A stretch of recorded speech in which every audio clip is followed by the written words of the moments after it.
இது ஒரு கதவு. நம்மளோட உலகத்தையும் பேயோட உலகத்தையும் இதுதான் இணைக்குது. பேய்கள் எல்லாம் கோஸ்ட் யூனிவர்ஸை விட்டு நம்ம உலகத்துக்கு வரத்துக்கு ஆசைப்பட்டுட்டு இருந்தது. ஆனா இந்த கதவு எப்படி திறக்கும் அது யாருக்கும் தெரியாது. ஆனா ஒரு நாள் ராத்திரி விகாஸ் அவரோட வீட்ல இருந்து காட்டுக்கு போயிட்டு இருந்தாரு. அன்னைக்கு அமாவாசை இரவு. நாலா பக்கமும் ரொம்ப இருட்டா இருந்தது. விகாஸ் காட்டுல சுத்திக்கிட்டு இருந்தாரு. காட்டுல விலங்குகளோட சத்தம் ரொம்ப அதிகமா கேட்டுக்கிட்டு இருந்தது. விகாஸ்க்கு ரொம்ப பயமா இருந்தது. ஆனா புதையல் கிடைக்க போகுதுங்கிற ஆசையில அவர் எதையும் பொருட்படுத்தல. விகாஸ் மெதுவா நடந்து காட்டுக்கு நடுவுல வந்துடுறாரு. விகாஸோட அக்கம் பக்கத்துல ரொம்ப விஷம் வாய்ந்த பாம்புகள் இருந்தது. அதை பார்த்து விகாஸ் இன்னும் பயந்துடுறாரு. இன்னைக்கு என்ன ஆனாலும் சரி, நான் அந்த புதையலை தேடி கண்டுபிடிச்சே தீர்வேன். விகாஸ் அவரோட பாக்கெட்ல இருந்து போனை எடுத்து அவரோட ஃப்ரெண்ட் குல்சந்துக்கு கால் பண்றாரு. குல்சந்த் விகாஸோட ஃப்ரெண்ட். அவரும் புதையலை தேடி காட்டுக்கு வர வேண்டியதா இருந்தது. குல்சந்த், நீ எங்க இருக்க? நான் ஏற்கனவே காட்டுக்கு வந்துட்டேன். நானும் காட்டுக்கு வந்துட்டு இருக்கேன்டா. விகாஸ் குல்சந்துக்கு அவரோட அட்ரஸ் அனுப்புறாரு. இங்க பாருப்பா, சீக்கிரம் வா, எனக்கு ரொம்ப பயமா இருக்கு. விகாஸ் குல்சந்த் கிட்ட பேசிட்டு இருக்கும்போது அங்க யாரோ ஒருத்தங்க நடந்து போற மாதிரி சத்தம் கேக்குது. யாரு யாரு யாருங்க? விகாஸ்க்கு எந்த ஒரு ரிப்ளையும் வரல. விகாஸ் இன்னும் பயந்து போயிடுறாரு. உடனே அவர் மொபைல் டார்ச் ஆன் பண்ணி நாலா பக்கமும் பாக்குறாரு. ஆனா அங்க யாருமே இல்ல. அவர் ரொம்ப பயந்து போயிருந்ததால வேர்வை கொட்டிக்கிட்டு இருந்தது. அப்ப அவர் மரத்து மேல ஏறிறாரு. மரத்து மேல ஏறி உட்கார்ந்ததும் இன்னும் கவனமா கேட்கிறாரு. இப்போவும் அந்த இடத்துல யாரோ ஒருத்தங்க நடக்கிற மாதிரி சத்தம் கேட்குது. விகாஸ் மறுபடியும் குல்சந்துக்கு கால் பண்ண முயற்சி பண்றாரு. அப்ப திடீர்னு ஒரு தேல் வந்து விகாஸோட மேலேயே விழுந்துருது. அது அப்படியே அவரோட சட்டைக்குள்ளேயும் போயிடுது. விகாஸ் ரொம்ப பயந்து போயிடுறாரு. அதை எப்படியாவது வெளியே எடுக்கணும்னு முயற்சி பண்றாரு. முயற்சி பண்ணிக்கிட்டே இருக்கும்போது அவர் மரத்து மேல இருந்து கீழே விழுந்துடுறாரு. அவர் மேலேருந்து விழும்போது அந்த தேல் மேல விழுந்துடுறாரு. அது நசுங்கி போயிடுது. அப்ப விகாஸ்க்கும் நிறைய அடிபட்டுடுது. ஐயோ, என் இடுப்பு உடைஞ்சு போயிருச்சே. விகாஸ் அவரோட ஷர்ட்டை கழட்டுறாரு. அப்ப அவருக்கு ரொம்ப ஆச்சரியமா இருந்தது. இறந்து போன அந்த தேலோட ரத்தம் அவரோட சட்டை மேல இருந்தது. அப்ப விகாஸ் தான் ஃப்ரெண்டு குல்சந்துக்கு கால் பண்ணி இப்படி பயந்துகிட்டே மரத்துல இருந்து கீழே விழுந்த விஷயத்த சொல்லிக்கிட்டு இருக்காரு. அப்போ குல்சந்த் காட்டுல வழி மாறி போனதா விகாஸ் கிட்ட சொல்லிக்கிட்டு இருக்காரு.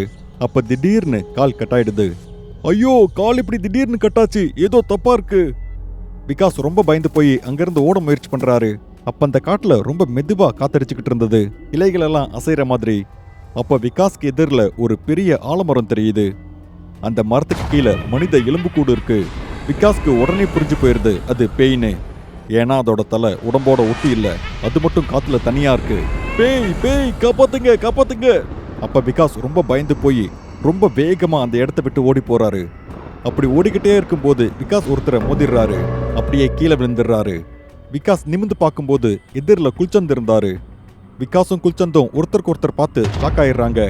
குல்சந்த் உடனே விகாஸை எழுப்பி நிக்க வைக்கிறாரு. அந்த காட்டுல பேய் இருக்குன்னு விகாஸ் குல்சந்த் கிட்ட சொல்றாரு. இந்த இடத்துல இருந்து உடனே கிளம்பி போகணும்னு சொல்றாரு. ஆனா விகாஸ் ஏதோ ஒரு நிழல பார்த்து உளறிட்டு இருக்காருன்னு குல்சந்துக்கு தோணுது. அதால தான் பயந்துருப்பாருன்னு நினைக்கிறாரு. உடனே குல்சந்த் விகாஸை கூப்பிட்டுக்கிட்டு அந்த புதையல் எந்த குகை கிட்ட இருக்கோ அந்த குகை கிட்ட கூட்டிட்டு போறாரு. அப்படியே கொஞ்ச தூரம் நடந்து போனதுக்கு அப்புறம் குல்சந்தும் விகாஸும் அந்த குகை கிட்ட வந்துடுறாங்க. இங்க பாருப்பா, இந்த குகைக்குள்ளதான் அந்த புதையல் இருக்கு. இன்னைக்கு நம்ம தலையெழுத்தே மாறப்போகுது. குல்சந்தும் விகாஸும் அந்த குகைக்குள்ள போறாங்க. அவங்க இந்த குகைக்குள்ள போனதும் நிறைய பறவைகள் பறக்க ஆரம்பிக்குது. அதை பார்த்து அவங்க ரெண்டு பேரும் ரொம்ப பயந்து போயிடுறாங்க. அப்புறம் அவங்க உயிரை காப்பாத்திக்க கீழே படுத்துக்கிறாங்க. கொஞ்ச நேரத்துல எல்லா வவ்வால்களும் அங்கிருந்து போயிருதுங்க. குல்சந்த், நான் சொல்றத கேளு, நம்ம இங்கிருந்து போயிடலாம். இங்க நிறைய பேய்கள் இருக்கு.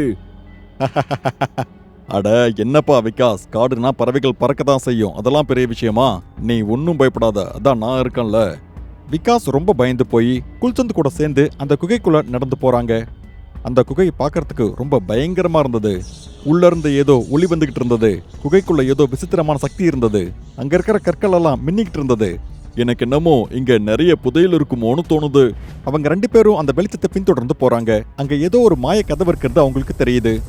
உள்ள வாங்க, நீங்க ரெண்டு பேரும் உள்ள வாங்க. இங்க உள்ள நிறைய புதையல்கள் இருக்கு, நிறைய சக்திகளும் இருக்கு. அது உங்களுக்கு இன்னைக்கு மட்டும்தான் கிடைக்கும். இப்பவே உள்ள வாங்க. அப்ப திடீர்னு அவங்க மேல கல் வந்து விழுது. அவங்க ரெண்டு பேரும் மயங்கிடுறாங்க. ஒரு நிழல் வந்து அவங்க ரெண்டு பேரையும் அப்படியே காத்துல தூக்கி வீசிடுது. கொஞ்ச நேரத்துக்கு அப்புறம் ரெண்டு பேரும் எழுந்திருக்கிறாங்க. பேய் பேய், நான் தான் முன்னாடியே சொன்னல இங்க பேய் இருக்குன்னு. எனக்கு நல்லாவே தெரியும். விகாஸ், நீ உடனே எஸ் த கோஸ்ட் ஹண்டருக்கு கால் பண்ணு. அவரால் தான் நம்மளை காப்பாற்ற முடியும்.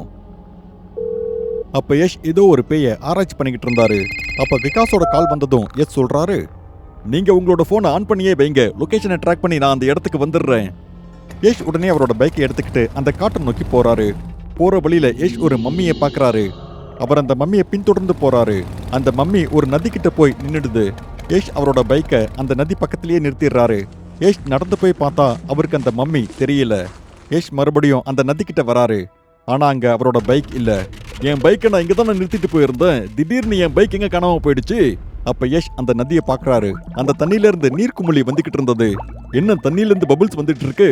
அப்படின்னா கண்டிப்பா இதுக்குள்ள ஏதோ ஒன்று விழுந்திருக்கு. ஒருவேளை அது என் பைக்கா இருக்குமோ? யஷ் உடனே அந்த நதிக்குள்ள குதிச்சிடுறாரு. யஷ் அப்படியே மூழ்கி போய் பார்த்தா அங்க அவரோட பைக் மூழ்கி இருந்தது. அந்த மம்மி அவரோட பைக்கை பிடிச்சுக்கிட்டு அந்த தண்ணிக்குள்ள ஒளிஞ்சுக்கிட்டு இருந்தது. யஷ் உடனே அவரோட கன்னை எடுத்து அந்த மம்மியை பிடிச்சிடுறாரு. அதுக்கப்புறம் அவரோட பைக்கை எடுத்துக்கிட்டு மேல வந்துடுறாரு.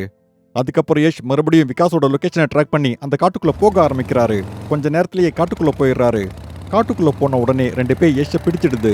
அதோட மந்திர சக்தியை பயன்படுத்தி யஷை கீழே விழ வச்சிருது. அப்ப யஷ்க்கு ரொம்ப கோவம் வந்துருது. உடனே அவர் அவரோட வாட்சை வச்சு ஏதோ முயற்சி பண்றாரு. ஆனா அவரோட வாட்ச் ஒர்க் ஆகல. இன்னைக்கு என் வாட்சுக்கு என்னதான் ஆச்சோ? அடுத்து யஷ் எதுவும் பண்றதுக்கு முன்னாடி அந்த 2 பேய்கள் வந்து யஷை கைது பண்ணிடுதுங்க. அப்புறம் அவர் அப்படியே காத்துல தூக்கி வீசிடுதுங்க. யஷ் மேல இருந்து கீழே விழறாரு. கீழே விழும்போது ஒரு மரத்தோட கிளையை பிடிச்சு கீழே விழுறதுல இருந்து தப்பிச்சுக்கிறாரு. அப்புறம் எப்படியோ கஷ்டப்பட்டு கீழே இறங்கி வராரு. ஆனா அதுக்குள்ள அங்கிருந்த பேய்கள் காணாம போயிருந்ததுங்க. விகாஸ் உடனே அவரோட பைக்கை எடுத்து விகாஸோட மொபைல் லொகேஷனை ட்ராக் பண்றாரு. விகாஸும் குல்சந்தும் ரொம்ப பயந்து போய் ஒரு ஆலமரத்து மேல ஏறி உட்கார்ந்துகிட்டு இருந்தாங்க. இனிமே நான் ராத்திரி நேரத்துல காட்டுக்குள்ள வரவே மாட்டேன். நீ சொல்றது சரிதான், இனிமே நானும் ராத்திரி நேரத்துல காட்டுக்குள்ள வரமாட்டேன். குல்சனும் விகாஸும் இப்படி பேசிட்டு இருக்கும்போது திடீர்னு அங்க ஒரு பேய் வந்துடுது. அப்புறம் அவங்க 2 பேரையும் பிடிச்சிடுது. அந்த மரக்கொடியை பயன்படுத்தி அவங்க 2 பேரையும் கீழே தொங்க விட்டுடுது. அப்ப விசித்திரமா சத்தம் போட்டு அங்க எல்லா பேய்களையும் கூப்பிடுது. அந்த சத்தம் எப்படியோ யஷ்க்கும் கேக்குது. அவர் உடனே அவரோட பைக்கை எடுத்துக்கிட்டு அந்த சத்தத்தை பின்தொடர்ந்து போறாரு. அங்க நிறைய பேய்கள் சேர்ந்து குல்சந்தையும் விகாஸையும் மரத்துல தொங்க விட்டுட்டு இருந்ததுங்க. அதால அவங்க 2 பேரும் இறந்துடுறாங்க. கொஞ்ச நேரத்துக்கு அப்புறம் யஷ் அந்த ஆலமரத்துக்கிட்ட வராரு. அங்க நடந்ததை பார்த்து அவர் ரொம்ப பயந்து போயிடுறாரு. அட கடவுளே, இவ்வளோ பெரிய தப்பு நடந்து போச்சே. இவங்க 2 பேரையும் அந்த பேய் தான் அப்படி பண்ணுச்சுன்னு யஷ்க்கு புரிஞ்சிருது. ஏன்னா அவங்க 2 பேரும் அந்த இடத்துல தொங்கிட்டு இருந்தாங்க, கீழே எதுவுமே இல்ல. உடனே யஷ் அந்த மரத்து மேல ஏறி குல்சந்த் அப்புறம் விகாஸோட டெட் பாடியை எடுக்கிறாரு. அப்புறம் போலீஸ் கால் பண்ணி நடந்த எல்லாத்தையும் சொல்றாரு. கொஞ்ச நேரத்திலேயே போலீஸ் இங்க வந்து இவங்களோட 2 டெட் பாடியும் எடுத்துக்குவாங்க. ஆனா நான் அந்த பேய்களை விடவே மாட்டேன். யஷ் அந்த காடு முழுவதும் தேடி பார்க்கறாரு. ஆனா அங்க எந்த பேய்களும் இல்ல. அவங்க 2 பேரும் ஏதோ ஒரு குகையை பத்தி பேசிட்டு இருந்தாங்க. யஷ் அந்த குகையை தேடிட்டு இருந்தாரு. ஆனா அவருக்கு எதுவுமே கிடைக்கல. அப்படி அந்த குகையில என்ன இருந்தது? அது இப்ப எங்க போச்சு? அப்ப திடீர்னு ஒரு நிழல் யஷ்க்கு முன்னாடி வருது.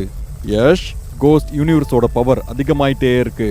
அவங்க இந்த உலகத்தை ஆள நினைக்கிறாங்க. இந்த உலகம் இனி அவங்களோடது தான். நீ தான் அவங்கள நிறுத்தணும். இப்படி சொல்லிட்டு அந்த நிழல் அங்கிருந்து காணாம போயிடுது. கோஸ்ட் யூனிவர்ஸா? அவங்க இங்க வந்து ஆள்றாங்களா? இதை எப்படி தடுத்து நிறுத்துறது? ஐயோ சாமியாரே, இதையாவது சொல்லிட்டு போங்க. இப்ப யஷ் என்ன பண்ணுவாரு? கோஸ்ட் யூனிவர்ஸ்ல ரஜினி யஷ்க்கு உதவி பண்ணுவாங்களா? அதை நம்ம அடுத்த எபிசோட்ல பார்க்கலாம்.